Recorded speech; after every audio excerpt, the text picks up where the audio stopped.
22 నెలలు పూర్తవుతుంది. అధికారంలోకి రావడానికి ముందు 6 గ్యారెంటీలతో పాటు 420 హామీలు ఇచ్చింది. 6 గ్యారెంటీలను దాంట్లో ఒకటొకటిగా రైతు రుణమాఫీ అయితే డిసెంబర్ 9నే చేస్తా అని చెప్పి స్వయంగా అప్పటి పిసిసి అధ్యక్షుడు ఆ తర్వాత ముఖ్యమంత్రి అయిన నాయకుడు ప్రకటించిండు. గ్యారంటీ కార్డులు కూడా ఇచ్చిండ్రు. కాంగ్రెస్ పార్టీ గ్యారంటీ కార్డు అని చెప్పి కార్డులు కొట్టించి ప్రింట్ చేసి ఇప్పటి ఉప ముఖ్యమంత్రి అప్పటి వర్కింగ్ ప్రెసిడెంట్ బట్టి ముఖ్యమంత్రి గారు మీరు ఇంటింటికి జాగ్రత్త పెట్టుకోండి, ఈ కార్డు చాలా విలువైంది, ఈ కార్డు ఉంటే మీకు తప్పకుండా రేపు మేము ఎవరిని వస్తే నిలబెట్టి అడగడానికి మీకు అవకాశం ఉంటుంది, మాకు గుర్తు చేయడానికి కూడా మీకు అవకాశం ఉంటుంది, కాబట్టి ఈ కార్డులను పోనీయకండి అని చెప్పి చాలా జాగ్రత్తగా దాచిపెట్టుకోమని చెప్పి సంతకాలు పెట్టి మరీ ఇచ్చారు. ఇప్పుడు ఆ కార్డులన్నీ కూడా ప్రజల దగ్గర ఉన్నాయి. మరి 22 నెలలు పూర్తవుతుంది, కానీ ఏ ఒక్క హామీ కూడా నెరవేర్చలేదు. కాంగ్రెస్ పార్టీ ఎన్నికల ముందు ఇచ్చిన గ్యారంటీ కార్డు ప్రకారమే వాళ్ళు ఇవాళ ప్రజలకు చెల్లించాల్సిన బాకీ ఎంతెంత ఉందనేది మేము చాలా స్పష్టంగా ప్రజలకు తెలియజేస్తూ, ఇది మీ హక్కు, కాంగ్రెస్ పార్టీనే చెప్పింది కాబట్టి ఈ కార్డులో మీకు వివరాలు ఇస్తున్నాం, కాంగ్రెస్ పార్టీ మీకున్న బాకీ వివరాలు, దాని ప్రకారం రేపు అడగండి మళ్ళీ ఎవరైనా కాంగ్రెస్ పార్టీ నుంచి మీ ఇంటి ముందరకు వస్తే అని చెప్పి మేము ఆ కార్డును ఇంటింటికి పంచడం జరుగుతుంది. ఇవాళ రైతులకు సంబంధించి రుణమాఫీకి సంబంధించి దాదాపుగా 50,000 కోట్ల రూపాయల రుణమాఫీ చేయాల్సిన కాంగ్రెస్ పార్టీ ప్రభుత్వం కేవలం 20,000 చేసామని చెప్పారు, కానీ వాస్తవానికి దాంట్లో రియలైజ్ అయింది 17,000 కోట్లే అని చెప్పి మన ఆర్థిక శాఖ స్పష్టంగా ప్రకటించింది. అంటే ఇంకా 30,000 కోట్లకు పైగా రైతాంగానికి బాకీ ఉంది.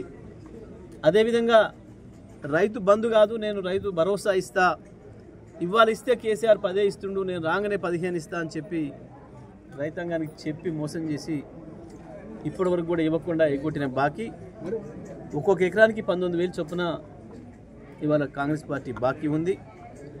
ఇంకొక వైపు మహిళలకు 2,500 మీకు మొదటి నెలలనే ప్రారంభం చేస్తామని చెప్పి స్పష్టంగా చెప్పిండ్రు, అది కూడా ఇవాళటి వరకు ఇవ్వలేదు.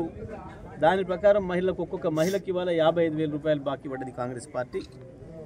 అదేవిధంగా వృద్ధులకు ఇచ్చే పెన్షన్ కూడా 2,000 4,000 చేస్తామని చెప్పారు. ఒక వృద్ధులకే కాదు, మొత్తం ఆసరా పెన్షన్లు వితంతువులకు ఇచ్చేవి కావచ్చు, ఒంటరి మహిళలకు ఇచ్చేవి కావచ్చు, ఇతర అనేక రంగాల్లో ఇస్తున్న పెన్షన్లన్నీ కూడా 2,000 4,000 చేస్తామని చెప్పినారు. దాని ప్రకారం చూస్తే కూడా ఇవాళ ప్రతి ఒక్కరికి కూడా ఆసరా పెన్షన్దారికి 44,000 రూపాయల బాకీ ఉంది కాంగ్రెస్ పార్టీ ప్రభుత్వం. అదేవిధంగా ఒక్కింట్లో ఇద్దరు కూడా ఇస్తామని చెప్పినారు, మరి అటువంటి వాళ్ళకైతే ఇంకెక్కువ బాకీ ఉంది, 88,000 బాకీ ఉంది. వికలాంగులకు కూడా 6,000 రూపాయలు ఇస్తామని చెప్పినారు, వాళ్ళు వికలాంగులకు కూడా ఒకరొకరికి 44,000 రూపాయల బాకీ ఉంది ఈ కాంగ్రెస్ పార్టీ ప్రభుత్వం. మరొక వైపు ఆటో కార్మికులకు సంవత్సరానికి 12,000 రూపాయలు ఇస్తామని చెప్పినారు, వాళ్ళకు కూడా 22,000 రూపాయల బాకీ ఉంది. మరొక వైపు గ్రామీణ ఉపాధి హామీ కార్మికులకు వ్యవసాయ కూలీలకు కూడా సంవత్సరానికి 12,000 ఇస్తామని చెప్పినారు, దాని ప్రకారం కూడా 22,000 రూపాయలు బాకీ ఉంది. మరొక వైపు యువతకు 2 లక్షల ఉద్యోగాలు ఇస్తామని చెప్పారు, ఇప్పటికి 5,000 ఉద్యోగాలు కూడా ఇవ్వలేదు. కాంగ్రెస్ పార్టీ ప్రభుత్వం వచ్చిన తర్వాత నోటిఫికేషన్ అనేది ఇచ్చిన ఒక్క గ్రూప్ 1లో కూడా మొత్తం పైరవీలు చేసి ఒక్కొక్క పోస్టుకు 3 కోట్ల రూపాయలు తీసుకొని ఆంధ్రలోకి కట్టబెట్టిండ్రు. ఇంకొక వైపు ఆ రకంగా కూడా నిరుద్యోగ భృతి కూడా ఇస్తాం అప్పటివరకు అని చెప్పి నిరుద్యోగులు కూడా మోసం చేసిండ్రు. ఇంకొక వైపు విద్యార్థులకు 5 లక్షల రూపాయల భరోసా ఇస్తాం, కార్డు ఇస్తామని చెప్పి విద్యార్థులను మోసం చేసిండ్రు. అమ్మాయిలను ఇంటర్మీడియట్ పైన ఉన్న అమ్మాయిలు 18 సంవత్సరాలు నిండిన అమ్మాయిలందరికీ కూడా కళాశాలలో చదువుతున్న అమ్మాయిలకు ఆడపిల్లలకు స్కూటీలు కొనిస్తామని చెప్పి వాళ్ళని కూడా మోసం చేసిండ్రు. ఇవన్నీ హామీలు కాంగ్రెస్ పార్టీ ఇక్కడి నాయకులు చెప్పడమే కాకుండా స్వయంగా వాళ్ళ అధినాయకుడు వాళ్ళ అధ్యక్షుడు ఖార్గే గారు కావచ్చు, వాళ్ళ ఇంకా పెద్ద నాయకుడు రాహుల్ గాంధీ గారు కావచ్చు, వాళ్ళ చెల్లె ప్రియాంకమ్మ కావచ్చు, అమ్మ సోనియమ్మ కావచ్చు, అందరూ కూడా వచ్చి చెప్పిపోయినరు మా కాంగ్రెస్ పార్టీ రాష్ట్ర పార్టీ ఇచ్చిన హామీలన్నీ కూడా నెరవేరుస్తామని.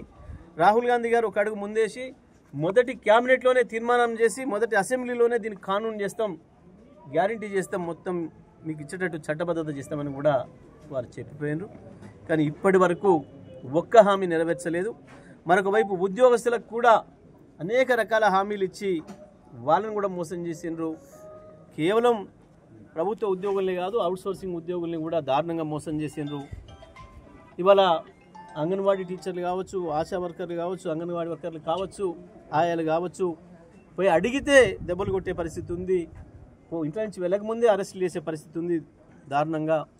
ఇవాళ కేవలం ఏ ఒక్క శాఖతో పనిచేయించడం లేదు, చేస్తున్నది ఒకే ఒక్క శాఖ, కమిషన్లు ఇచ్చే శాఖ. కమిషన్లు ఇచ్చే శాఖ ఒక్కటే పనిచేస్తూ ఉంది. ముఖ్యమంత్రి మంత్రులు పోటీపడి కమిషన్లు తీసుకునే పనిలో ఉన్నారు, డబ్బులు సంపాదించే పనిలో ఉన్నారు. ఎవరైనా ఎదురు తిరిగితే పోలీస్ శాఖ మాత్రం ఇప్పుడు సిద్ధంగా ఉంది. ఎవడైనా చోటమోట కాంగ్రెస్ నాయకుడు ఫోన్ చేసి చెప్పగానే వెంటనే పోయి అరెస్ట్ చేసి పట్టుకోవచ్చు లోపలేయడానికి. ఎవరైనా మా బాధ ఇది, మాకు యూరియా దొరకలేదు అని చెప్పి ఎవరైనా సోషల్ మీడియాలో పోస్ట్ పెడితే వాళ్ళని పట్టుకపోయి కొట్టుడు, వాళ్ళని పట్టుకుపోయి ఇబ్బందులు పెట్టుడు. ఇవాళ దుర్మార్గంగా యూరియా కొరకు లైన్లలో నిలబడి మహిళలు చనిపోయే పరిస్థితి వచ్చింది. ఇది ప్రభుత్వం చేస్తున్న దుర్మార్గం. సినిమా హాల్కి పోయి ఒకరు తొక్కిసలాటలో చనిపోతే వెంటనే ఆయనను అరెస్ట్ చేసిండ్రు. ఫలానా ఆయన వస్తేనే ఈ తొక్కిసలాట జరిగింది అని చెప్పి ఆ కుటుంబానికి కంపెన్సేషన్ ఇచ్చారు, సంతోషం. కానీ మరి ఒక మహిళా రైతు చనిపోయింది, మీరు పెట్టిన యూరియా లైన్లో నిలబడి ఆ తోపులాటలో చనిపోయింది. ఆమె ఇంటిని పరామర్శించిన దిక్కు కూడా లేదు ఇప్పటి వరకు. అంటే రైతాంగం అంటే గంత సోయి లెక్కుంటుంది ప్రభుత్వం, మహిళా రైతులు అంటే ఆయంత సోయి లెక్కుంటుంది, మహిళా ఉద్యోగస్తులన్నా సోయి లేకుండా ఉంది. ఆశా వర్కర్లు అడిగినా, అన్నం పెట్టే వర్కర్లు అడిగినా, అంగన్వాడీ వర్కర్లు టీచర్లు అడిగినా దుర్మార్గంగా కేసులు పెడుతూ అరెస్టులు చేస్తూ ఇబ్బందులు పెడతా ఉన్నారు. మరి ఇటువంటి కాంగ్రెస్ పార్టీ రేపు మళ్ళీ ఏ ముఖం పెట్టుకొని వస్తుందో ప్రజలకు ఒకసారి అడగాలని చెప్పి మేము ఆ కార్డును ఏ వర్గాలకు ఎవరెవరికి ఎంత బాకీ ఉందో ఆ కార్డులన్నింటిని కూడా ఆ ప్రజలకు ఇచ్చిపోతున్నాం. ప్రతి ఇంటికి కూడా ఆ రోజు కాంగ్రెస్ పార్టీ ఇచ్చిన గ్యారంటీ కార్డును దాచిపెట్టుకున్నారు. ఇప్పుడు మేము ఇచ్చిన బాకీ కార్డును కూడా మీ దగ్గర పెట్టుకోండి. రేపు ఏ ఎన్నికలు వచ్చినా వాడేవాడైనా కాంగ్రెస్ జెండా పట్టుకొని మీ ఇంటి ముందుకు వస్తే ఆ కార్డు ఈ కార్డు ముందర పెట్టి అడగండి, ఇంత బాకీ ఉన్నావు బిడ్డ, ఈ బాకీ కట్టిపోండి, మాకు అప్పటిదాకా మా ఇంట్లోకి అడుగు పెట్టవద్దు అని చెప్పి అడగాల్సిన అవసరం ప్రజలకు ఉంది. దానికి చైతన్యం చేయాల్సిన బాధ్యత ప్రతిపక్షంగా మా పైన ఉంది. కాబట్టి మేము ఇవాళ ఈ బాకీ కార్డును ఈరోజు ఈ సూర్యాపేట నియోజకవర్గంలో ఉర్లుగొండ గ్రామంలో ఈరోజు మేము ప్రారంభం చేసి ఇంటింటి కార్డులు ఇవ్వడం జరిగింది. ఈ సందర్భంగా ప్రజల స్పందన మీరు కూడా చూసిండ్రు, ఏ రకంగా స్పందిస్తున్నారో, ప్రభుత్వం పైన ఏ రకంగా వ్యంగ్యంగా మాట్లాడుతున్నారో. 25,000 వచ్చినాయి అంటే మేము 2,500 ఇచ్చిర్రా అంటే 2,500 ఎందుకు 5,000 ఇచ్చిర్రు మాకు అని చెప్పి చెప్తున్నారు ప్రజలు. అంటే రేవంత్ రెడ్డి ప్రభుత్వం అంటే గా రకమైన భావన వచ్చింది ప్రజల్లో. మరి కాంగ్రెస్ పార్టీ ఇప్పటికైనా బుద్ధి తెచ్చుకొని ఇచ్చిన హామీలు నెరవేర్చే పని ప్రారంభించాలని చెప్పి మేము డిమాండ్ చేస్తూ ఉన్నాం.